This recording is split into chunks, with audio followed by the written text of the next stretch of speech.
Okay, सो कल हम लोगों ने बेसिक्स देखा था। फ्लूइड इन मोशन का बेसिक डेफिनेशन हम लोगों ने देखे थे। फ्लो लाइन क्या होता है, फ्लो ट्यूब क्या होता है, लैमिनार फ्लो मतलब स्ट्रीमलाइन फ्लो क्या होता है, और टर्बुलेंट फ्लो क्या होता है। So for more clarity let us differentiate between streamline flow and turbulent flow. तो एक टेबल बना लेते हैं so that we can have some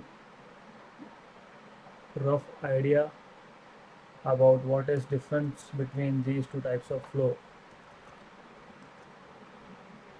So streamline, जिसको laminar भी बोला था आप लोगों ने, streamline flow and turbulent flow.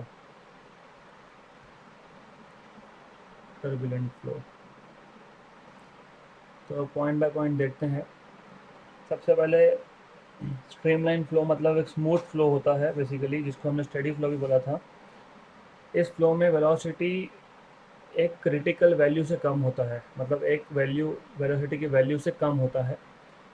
उस क्रिटिकल वेलोसिटी से ज़्यादा अगर हो गया तो flow becomes turbulent. So this is a smooth flow और steady flow. The smooth flow of a fluid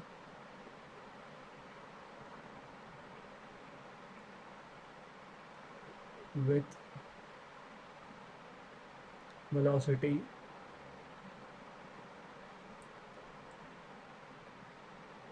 smaller than critical velocity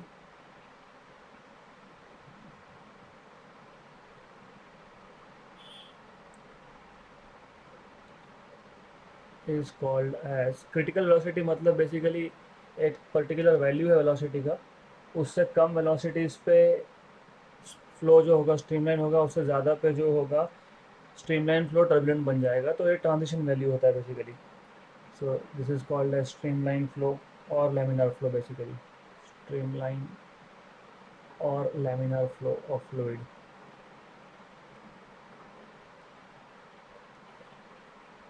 यहाँ पे टर्बुलेंट में फ्लो इज़ नॉट स्मूथ, मतलब स्टेडी नहीं है बेसिकली, मतलब अनस्टेडी है या इरेगुलर फ्लो है। और इसका जो वेलोसिटी होता है फ्लो का, it is greater than critical velocity. So the irregular and unsteady and unsteady flow of a fluid, flow of a fluid with velocity greater than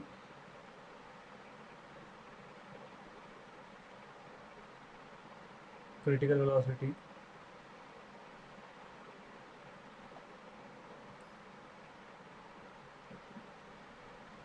is called as turbulent flow। Example भी दिया था मैंने आपको। Turbulent flow जब flooding होता है, बहुत ज़्यादा बारिश हो गया, फ्लड हो गया, तब टर्बुलेंट। नॉर्मल सीजन्स में वही रिवर में जो वाटर है उसका फ्लो स्ट्रीमलाइन। राइट। हमने ये देखा था कि स्ट्रीमलाइन फ्लो में किसी भी एक पॉइंट पे velocity is always constant with respect to time. तो उस पॉइंट पे आप कभी भी अगर वेलोसिटी मेजर करोगे उस पर्टिकुलर पॉइंट पे, तो हमेशा स्पीड या वेलोसिटी कांस्टेंट होगा। टर्बुलेंट में ऐसा नहीं होता है। So in a streamline flow,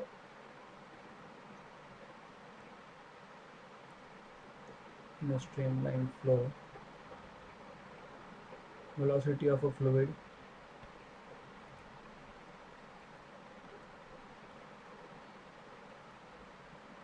at a point, at a given point, is always constant,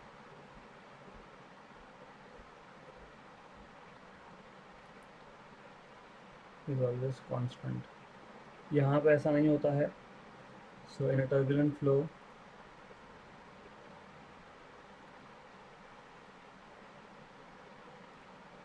velocity of a fluid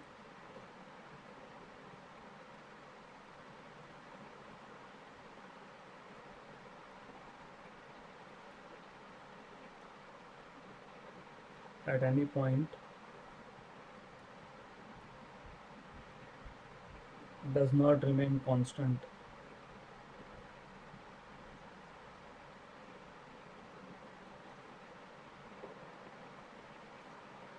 फिर हमने देखा था कि दो स्ट्रीमलाइन इंटरसेक्ट नहीं होते हैं, सो वी हैव लाइक जैसे हमने कल डायग्राम में देखा था कि एक फ्लो ट्यूब में देर आर मेनी स्ट्रीमलाइंस, और स्ट्रीमलाइन फ्लो में ये जो फ्लो लाइंस जिसको हमने बोला था उसको स्ट्रीमलाइन भी बोलते हैं। तो फॉर एग्जांपल मैं यहाँ पर डायग्राम ड्रॉ कर रहा हूँ, ऐसे मैंने डिफरेंट लाइंस ड्रॉ किए थे, फिर मैंने एक पाइप दिखा दिया था, और इस पाइप में ये जो लाइंस है, this lines basically tell you the path of particular particle जो फ्लो होगा उसका पाथ है ये। तो स्ट्रीमलाइन फ्लो में ये इंटरसेक्ट नहीं होता है, सो टू फ्लो लाइंस और two stream lines never intersect.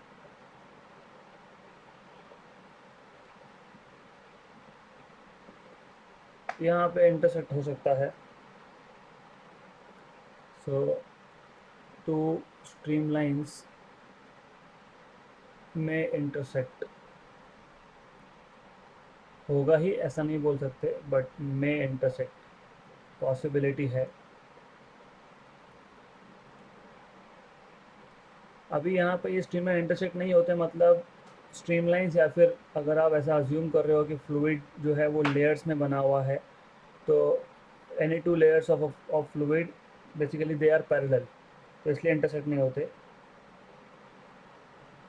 So streamline flow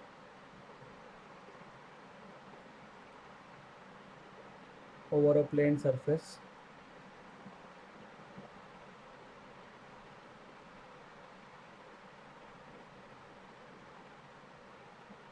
can be assumed to be divided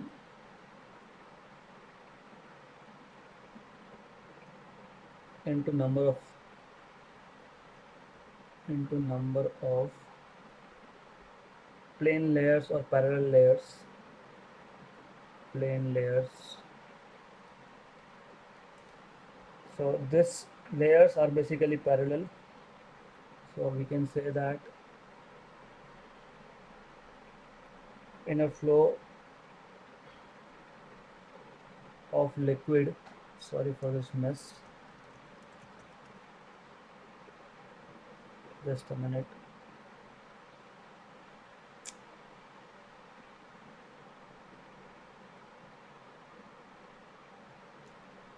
Okay, I need to change the level of zoom here.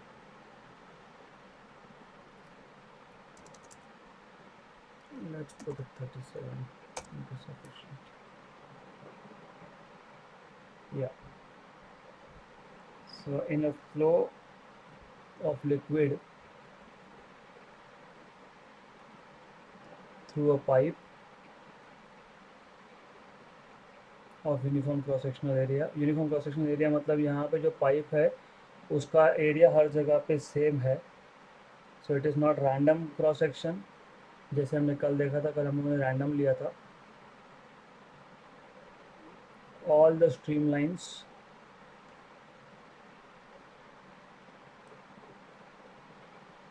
will be parallel to the axis of tube, will be parallel to the axis of tube।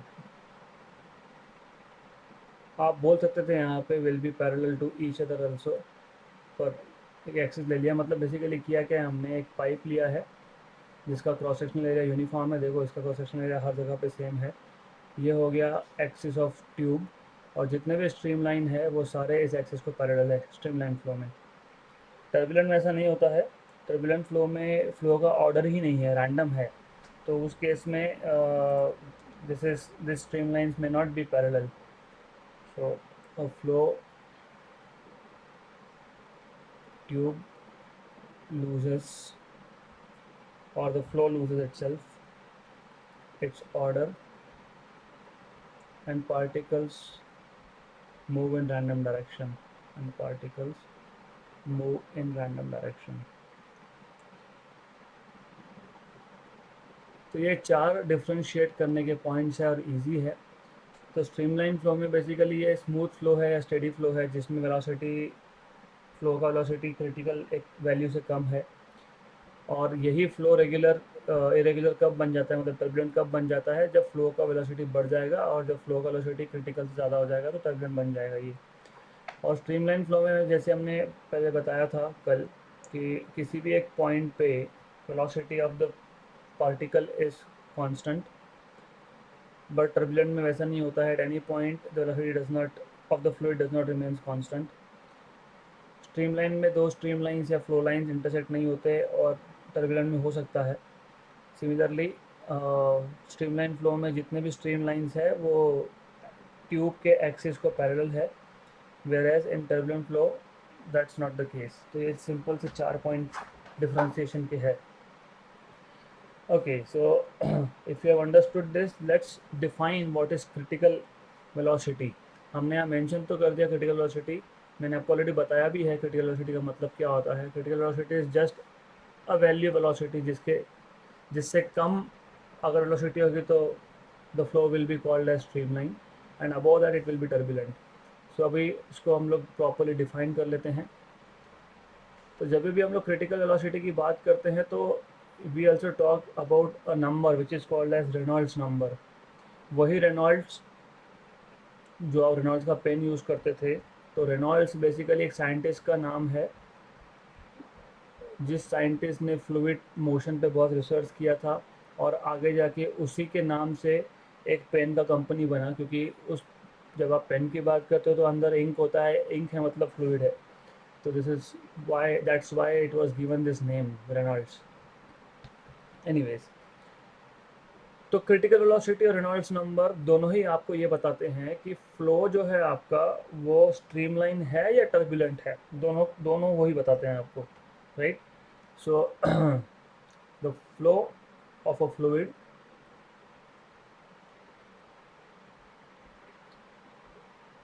whether it is streamlined or turbulent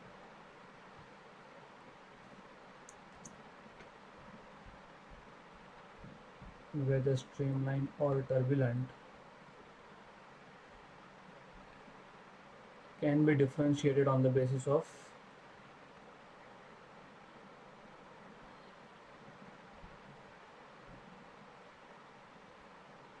velocity of the flow, velocity of the flow।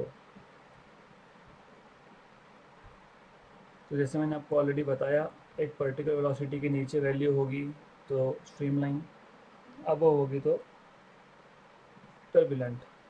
so the velocity beyond which the velocity beyond which a streamline flow becomes turbulent, a streamline flow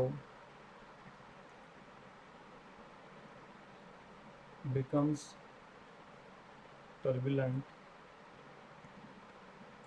is called as critical velocity।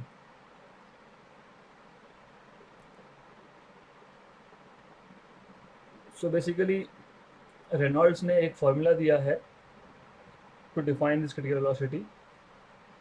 According to Osborne Reynolds,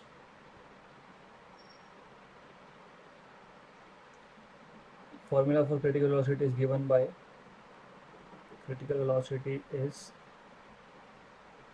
given by, it's a very simple relation, which is equal to some number r suffix n, इसको हम लोग Reynolds number बोलते हैं, eta which is coefficient of viscosity upon density of liquid rho and d, d is diameter of the tube।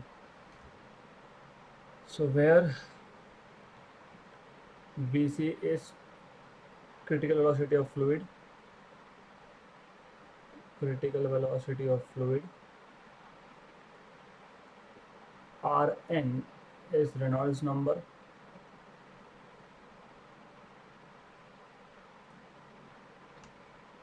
eta is coefficient of viscosity। coefficient of viscosity हम लोग next topic में cover करेंगे। For the time being this is some parameter, बस इतना ध्यान रखो और अगले टॉपिक में हो जाएगा what it is coefficient of viscosity। and rho was density of liquid या density of fluid, density of fluid, and d is diameter of tube। Diameter of tube. Okay, तो जैसे यहाँ पे टॉपिक का टाइटल ही है critical velocity and Reynolds number, तो flow streamline है या टर्बुलेंट, ये आप या तो आप क्रिटिकल वेलोसिटी की वैल्यू से बता सकते हो, या फिर अदरवाइज आप इसको रेनॉल्ड्स नंबर से भी बता सकते हो। So we can just write this equation 1 for Reynolds number. So equation 1 can be written as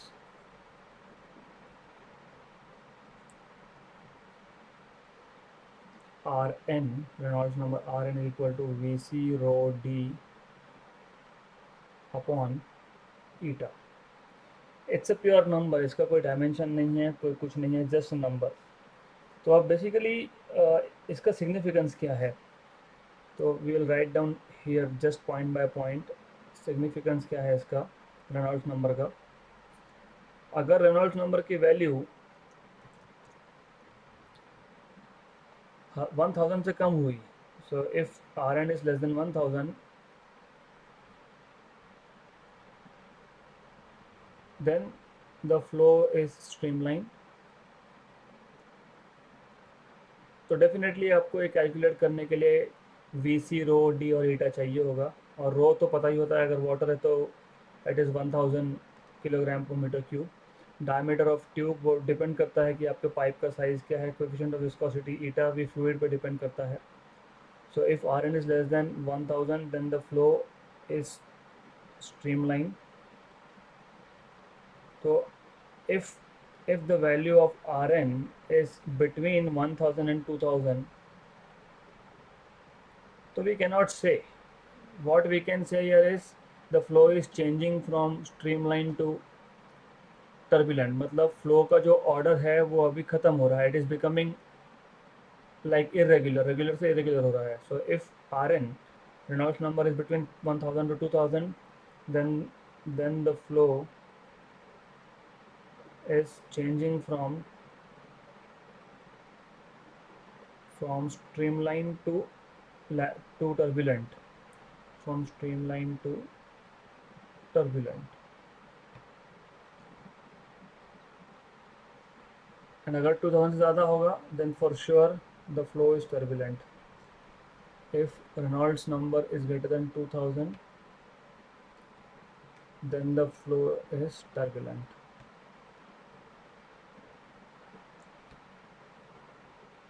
बहुत सिंपल टॉपिक था। तो हम लोगों ने क्या किया, क्रिटिकल वेलोसिटी को डिफाइन कर लिया यहाँ पे, बहुत इजी डेफिनेशन है उसका। वेलोसिटी का एक वैल्यू जिससे ज़्यादा वैल्यू पे फ्लो टर्बुलेंट बन जाएगा। फिर हमने फार्मूला लिख दिया, V C is R N eta upon rho D. Vc is critical velocity of fluid, Rn is Reynolds number, eta is coefficient of viscosity, rho is density of fluid and small d is diameter of the tube। और इसी equation को हम लोग in terms of Reynolds number लिख सकते हैं, Vc rho d by eta। Significance of Reynolds number is the same as that of critical velocity. तो अगर आपका रेनॉल्ड्स नंबर 1000 से कम है तो फ्लो स्ट्रीमलाइन है, मतलब ऑर्डरली फ्लो है, स्टडी फ्लो है। अगर 1000 से 2000 के बीच में है तो फ्लो चेंज हो रहा है फ्रॉम स्ट्रीमलाइन टू टर्बुलेंट। अगर रेनॉल्ड्स नंबर की वैल्यू 2000 से ज़्यादा है तो for sure the flow becomes turbulent.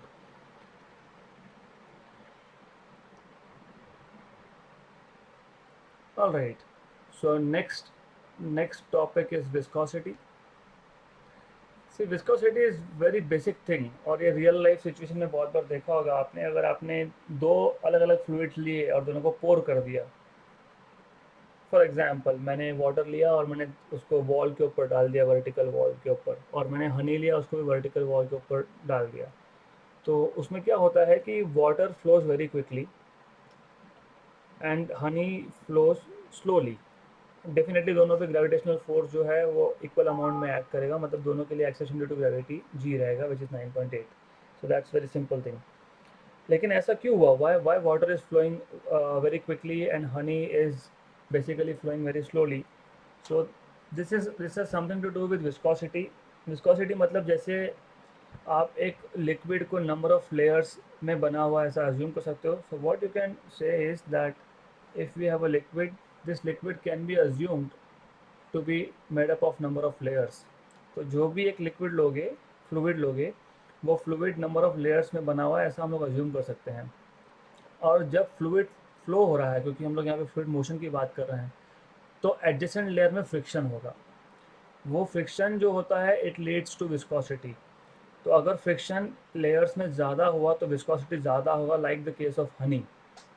Honey के केस में friction between two adjacent layer is more, इसलिए हनी जो है वो स्लोली फ्लो होता है। वाटर के केस में the friction between the two layers is less, इसके लिए it flows very quickly. So the basic idea behind viscosity is there is friction between two adjacent layers of fluid and this leads to viscosity, और ये जो force of friction है इसको हम लोग बोलते हैं viscous drag. So it's very simple thing, we will point by point keep on writing. For example, I will start directly with an example. When we pour water from a glass,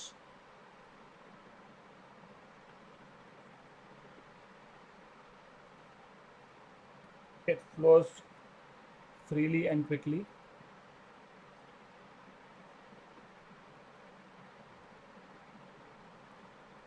But when we pour some syrup, syrup मतलब आप अगर water में sugar add करते हो तो it become sugar syrup. और हनी, याद रखना सरफेस टेंशन बढ़ता है इम्प्योरिटी ऐड करने से, तो वाटर में शुगर डालोगे तो सरफेस टेंशन उसका बढ़ेगा, तो विस्कोसिटी भी बढ़ेगा basically. So when we pour syrup और honey, it flows slowly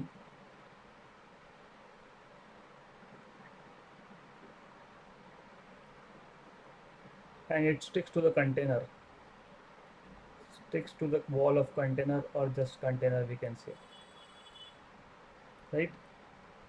So this difference of flow is basically due to friction. So what we will do is we will first write down that we are assuming a liquid to be made up of layers. Assume that any fluid is made up of number of layers.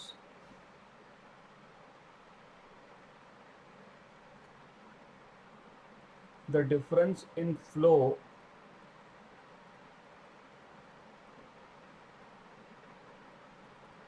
of fluids is due to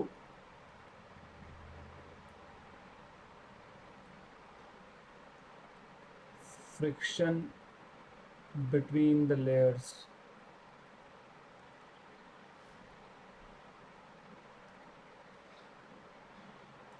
This property of fluid is basically viscosity. So this property of fluid is called as viscosity.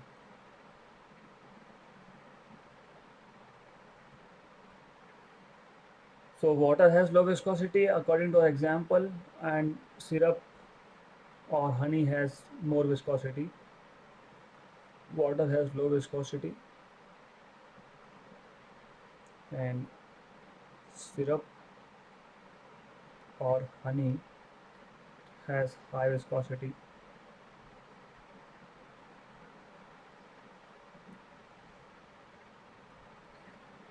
बहुत simple है, we can schematically also show basically दोनों में difference क्या होगा। अगर मैं water की बात कर रहा हूँ and if I am talking about Honey, so what will be the difference in the flow here, low viscosity या फिर नो विस्कोसिटी। अगर विस्कोसिटी नहीं है तो जो फ्लो होगा उसको हम लोग बोलेंगे non viscous flow.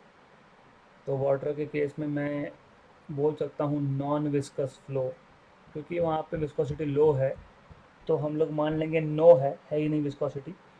So non viscous flow के लिए क्या होगा, हर एक लेयर इक्वल स्पीड से फ्लो हो रहा है। वैसे वाटर के केस में ऐसा होता नहीं है, वाटर के केस में there is low viscosity, but we'll assume there is some non-viscous flow. So in non-viscous flow, we already know what happens. Different layers flow with the same velocity. Layers flow with same velocity.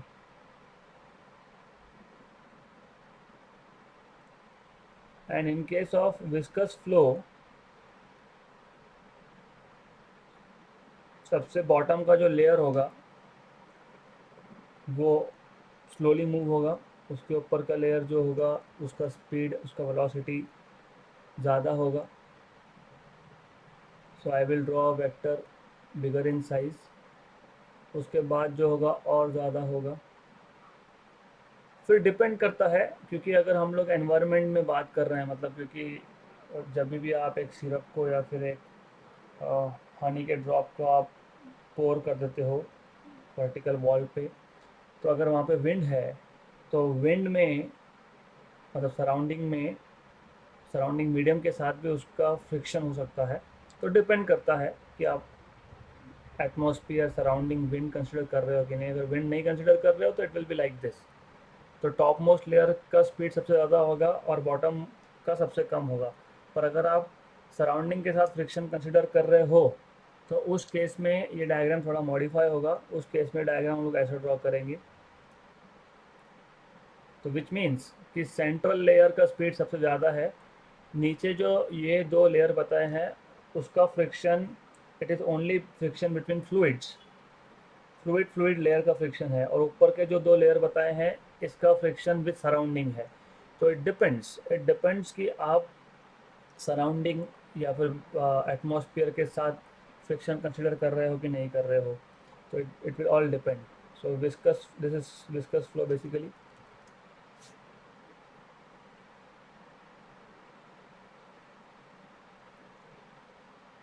Viscous flow, here different layers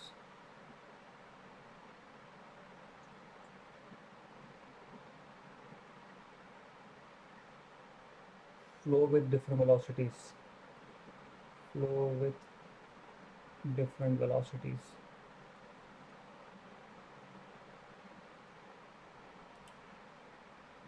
And the central layer basically flows with the maximum velocity. The central layer flows the fastest, right? It's very simple thing, very simple idea. अब हम लोग viscosity हम लोगों ने इन terms of friction समझ तो लिया, but हम लोगों ने इसका अभी तक डेफिनेशन नहीं बनाया है. So let's define in a physical way कि viscosity, how can we write it in a more physical way. तो हम लोग बोल सकते हैं viscosity is property of a fluid. Viscosity is that property of fluid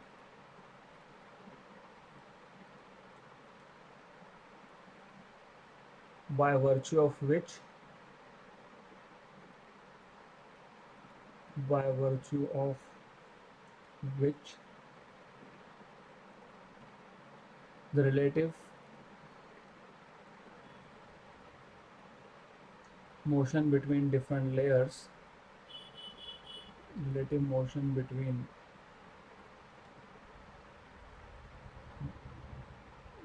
different layers of a fluid experience friction, या फिर उस फ्रिक्शन को हम लोग ड्रैगिंग फोर्स भी बोलते हैं.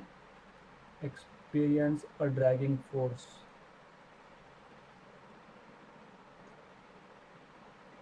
और इस फोर्स को हम लोग और एक नाम देते हैं, उसको बोलते हैं viscous force. This force is called as viscous force या फिर viscous drag. Viscous drag simple है. This is quite simple. And if you want to show viscous drag की वजह से क्या होता है, मैंने आपको अभी भी बताया कि जो आपके पास, let us take a surface और इसके ऊपर लिक्विड फ्लो हो रहा है, फ्लूइड फ्लो हो रहा है. तो जैसे मैंने आपको ऑलरेडी बताया कि इस केस में जो बॉटम मोस्ट लेयर है, सबसे पहली चीज़, जो लेयर फ्लूइड का जो लेयर सॉलिड के साथ कांटेक्ट में है वो स्टेशनरी होता है, उसको हम लोग बोलते हैं स्टेशनरी लेयर. उसके ऊपर का जो लेयर है it is flowing with some speed, फिर उसके ऊपर जो दूसरा लेयर है it is flowing with some speed greater than the bottom one, and so on. तो इस केस में हम लोग सराउंडिंग के साथ फ्रिक्शन कंसिडर नहीं कर रहे हैं। तो इस केस में फास्टेस्ट आपका टॉप मोस्ट लेयर होगा। तो that is the idea here, right. तो हर दो लेयर में, टू एडिशनल लेयर में ड्रैग है, there is viscous drag here. अभी विस्कस ड्रैग होता क्यों है? तो ये डिपेंड करता है कि जो फ्लूइड है वो लिक्विड है या गैस है। अगर फ्लूइड ये एक लिक्विड है तो हमने देखा था कि लिक्विड लिक्विड मॉलिक्यूल्स में कोहेसिव फोर्स होगा। तो for the case of liquids ये विस्कस ड्रैग आता है कोहेसिव फोर्सेस से। So in liquids the viscous drag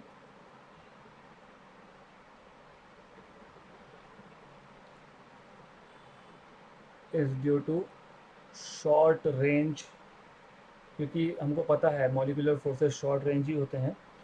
short range molecular cohesive forces.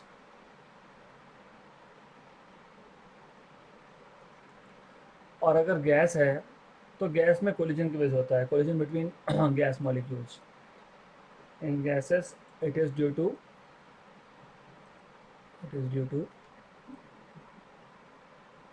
collisions between fast moving molecules, right? Now we want to know कि ये viscous drag, अगर हमको viscous drag का value निकालना है तो ये विस्कस ड्रैग मतलब viscous force it will depend on some physical parameter, क्योंकि यहाँ पे मोशन इन्वॉल्व है। यहाँ पे फ्लूइड फ्लो हो रहा है, गैस या लिक्विड फ्लो हो रहा है। हमको देखना है कि पर्टिकुलर गैस या फिर पर्टिकुलर लिक्विड के लिए ये viscous drag it is proportional to what physical quantity. So this viscous drag is basically proportional to relative velocity between layers. तो दो लेयर्स के बीच का जो वेलोसिटी है, रिलेटिव वेलोसिटी उस पर डिपेंड करता है। अगर फ्लो अगर आपका फ्लो स्ट्रीमलाइन है तो, स्ट्रीमलाइन फ्लो है तो मतलब अगर फ्लो का स्पीड कम है तो, अगर बहुत ज़्यादा स्पीड से लिक्विड फ्लूइड फ्लो हो रहा है, then in that case this viscous drag is not proportional to just velocity, it is proportional to higher orders of velocity. So in both liquids and gases, in both liquids and gases, as long as relative velocity between the layers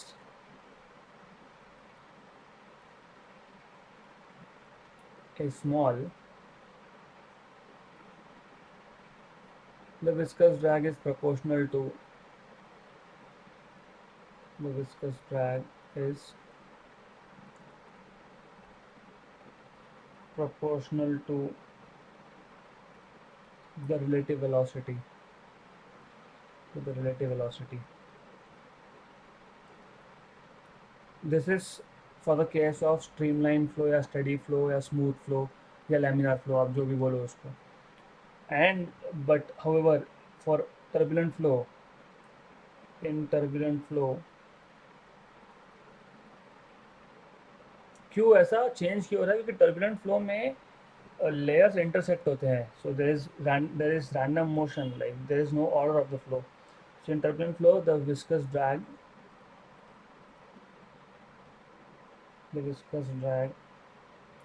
increases rapidly and is not proportional to and is not proportional to relative velocity,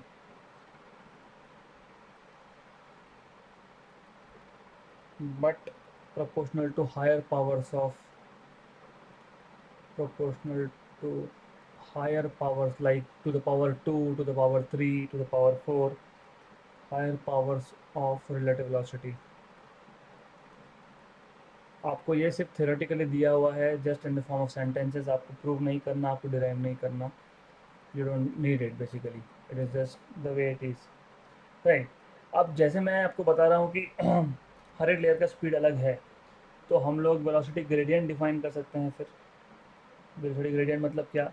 gradient का मतलब क्या होता है basically? Gradient का मतलब something, some physical parameters changing with distance. For example, आप गर्मी के टाइम में घर के बाहर खड़े हो, you feel it is very hot, फिर आप अंदर जाते हो, थोड़ा टेम्परेचर कम हो जाता है, तो थोड़ा टेम्परेचर कम हो गया मतलब basically D T by D X हो गया, where X is distance, T is temperature, D T is change in temperature with respect to distance. तो जब भी आप derivative with respect to distance लेते हो, उसको आप बोलते हो gradient. This is what you have to remember. So whenever you take derivative of any physical parameter with respect to distance, that is called as gradient। इस case में temperature gradient हो गया, जो आपको मैंने एग्जांपल दिया, बट हमारे case में वेलोसिटी ग्रेडियंट होगा। What is velocity gradient? ये जो डायग्राम मैंने ड्रॉ की है, मैं उससे बताता हूँ आपको। या so basically, for example, just for an example, मैं कोई भी एक लेयर ले लेता हूँ लिक्विड का। ये मान लेते हैं हम लोग, ये एक लेयर है जिसका स्पीड v है, और इसका डिस्टेंस बॉटम से है x, और जो ऊपर का लेयर है इसका स्पीड है v प्लस डी वी, क्योंकि जैसे मैंने आपको पहले बताया कि बॉटम से जब टॉप पे जाओगे तो स्पीड बढ़ता जाएगा लेयर का। तो अगर एक लेयर का v है, उसके ऊपर वाली लेयर का v प्लस डी वी होगा, और इसका डिस्टेंस है आपका x plus D x, from the bottom layer. अगर मैं ये नीचे का लेयर लेता हूँ तो उसका स्पीड वेलोसिटी कम होगा, तो v माइनस डी वी बोल देंगे, और इस लेयर का डिस्टेंस जो ले होगा वो होगा x माइनस डी एक्स। तो सिंपल है। तो जैसे आप बॉटम से टॉप की तरफ जा रहे हो, तो हर एक लेयर का स्पीड बढ़ रहा है, लेयर का स्पीड चेंज हो रहा है, मतलब वहाँ पे there is a velocity gradient.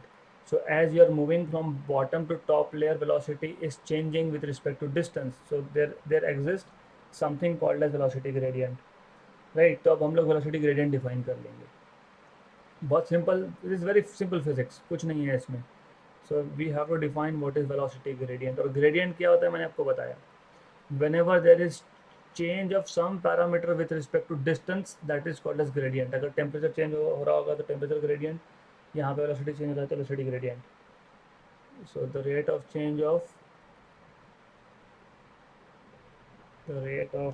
change of velocity dv with distance dx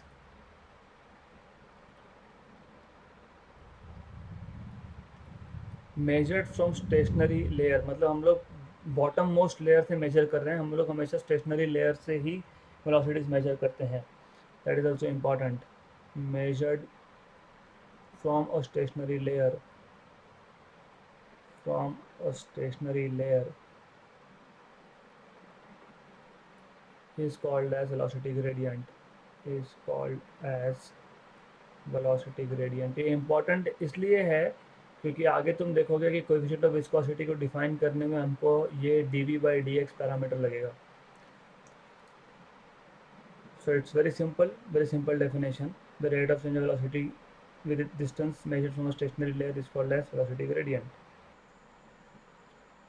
Alright, so next topic basically is Newton's law of viscosity।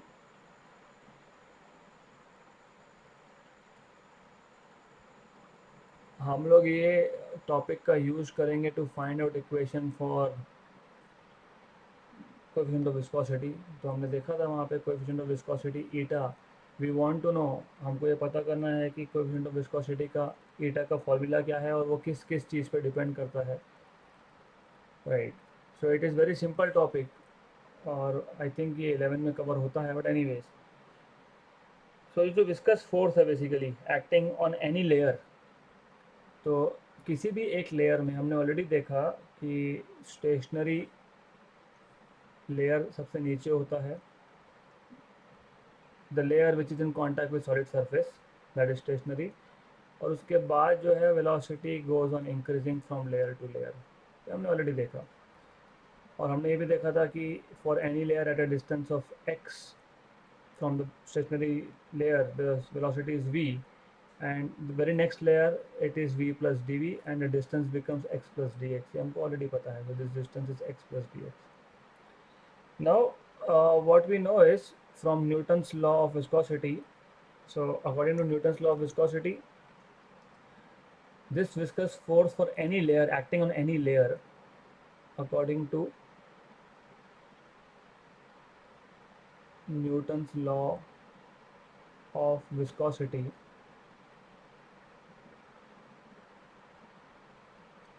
For a streamline flow, ये इंपॉर्टेंट है क्योंकि डायग्राम से ही समझ आना चाहिए था हम लोग स्ट्रीमलाइन की बात कर रहे हैं, क्योंकि हर एक लेयर पैरेलल है टू ईच अदर। तो from diagram you should have understood कि हम लोग यहाँ पे टर्बुलेंट फ्लो की बात ही नहीं करने वाले, मतलब न्यूटन्स लॉ ऑफ विस्कोसिटी जो है वो सिर्फ स्ट्रीमलाइन फ्लो मतलब लैमिनर फ्लो की बात करता है। So for a streamline flow viscous force F, viscous force small F acting on any layer, हम लोग एक पर्टिकुलर लेयर की बात कर रहे हैं यहाँ पे, acting on any layer is directly proportional to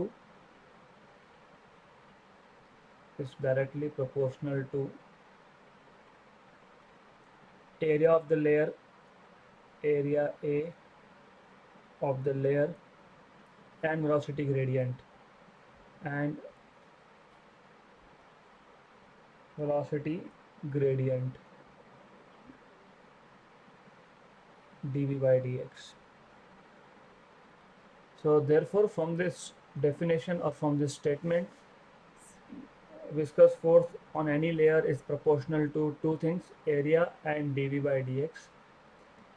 So if you remove this proportionality sign, then there has to be a constant of proportionality. तो यहाँ पे जो constant of proportionality आएगा उसको हम लोग eta बोलेंगे, that is coefficient of viscosity, right?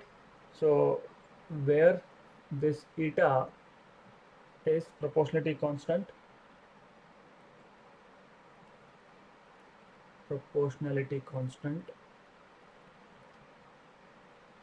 which is called as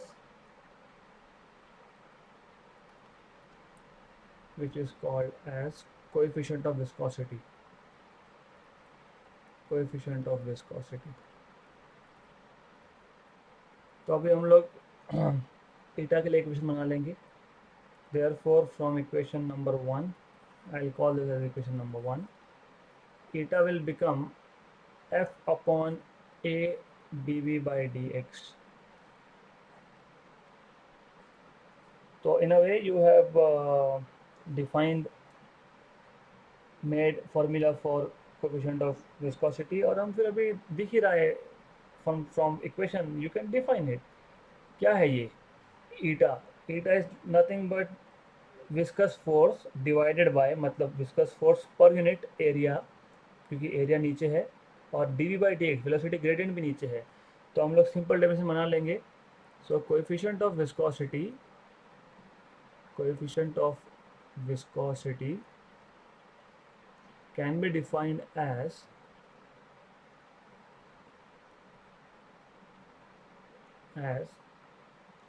viscous force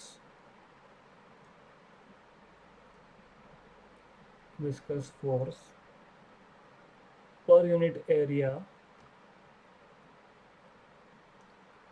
per unit velocity gradient.